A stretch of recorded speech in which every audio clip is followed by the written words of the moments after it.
ton visage à la lumière. Tu vois que la lumière, elle est piquée.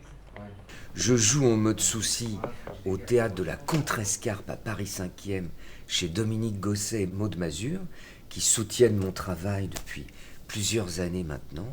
Et j'y suis les jeudis, vendredis, samedis. Y'a pas de soucis. Ça rend moins bien. Si on a des soucis, Ouais, c'est la lumière qui est automatique. serré à la gueule, le gars, il met de quoi ficher S là. On a des soucis, on a des soucis. On est worried, on est worried. On est même hyper worried même. Oui, c'est plutôt un spectacle drôle. C'est-à-dire, c'est un spectacle où on est censé rire beaucoup. Qu'il y ait le temps de se marrer, parce qu'après, c'est pas drôle. Ouais, ouais.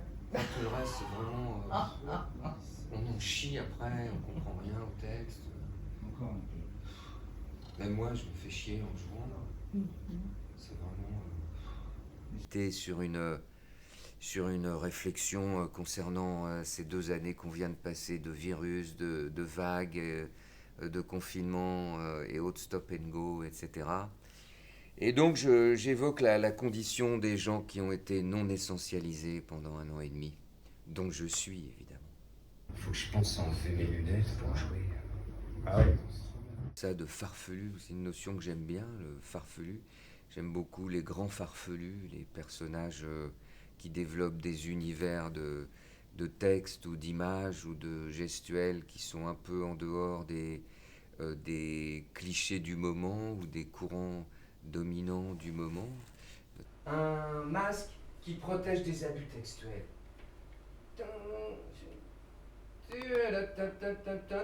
Tout ne pas être un donneur de leçons ni quelqu'un qui assène des certitudes ou des vérités ou des contre-vérités, mais j'essaie de plutôt interroger nos misérables conditions par l'humour.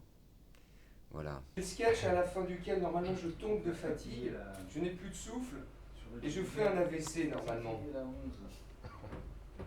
Des artistes vivants du moment. Moi, j'ai une grande admiration pour Pierre Oquaigne, que j'ai eu la chance de rencontrer l'année dernière au festival Alphonse Sallet, le Festivalet. Et il raconte pas d'histoire. C'est ça que j'aime beaucoup, c'est que bon, évidemment, c'est bavard. Il y a aussi toute sa rhétorique gestuelle qui est très puissante, très créative. Mais il perd pas son temps à essayer de raconter des histoires avec un début, un milieu, une fin. Ce à quoi moi j'essaie de m'employer aussi, de surtout que dans mes spectacles il n'y ait pas de début, de milieu et de fin. Alors je suis un tout petit peu obligé parce que les théâtres aiment bien pouvoir pitcher d'une façon un peu rationnelle les choses. Donc je me débrouille hypocritement pour dire voilà, alors ça raconte ça et ça, le gars il arrive, à un moment donné il fait ça et quand il part.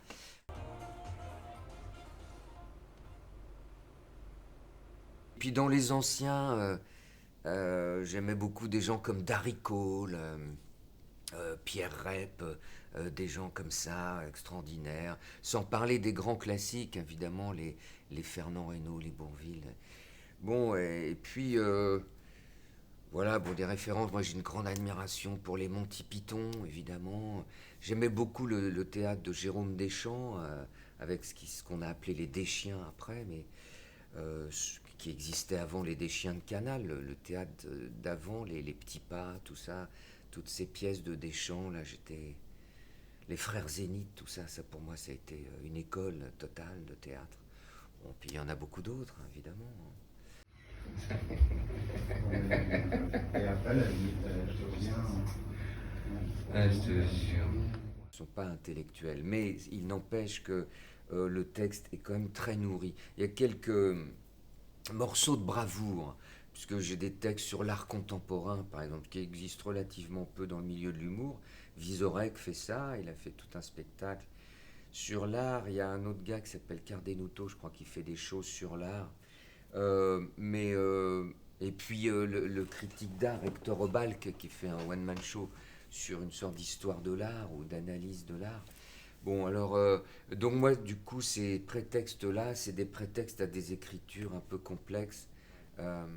Donc oui, le texte, si on n'a pas trop de références politiques, historiques, artistiques, littéraires, compte tenu du fait que je fais beaucoup d'allusions, souvent très rapides, mais qui sont là quand même, alors là, on peut être un peu paumé.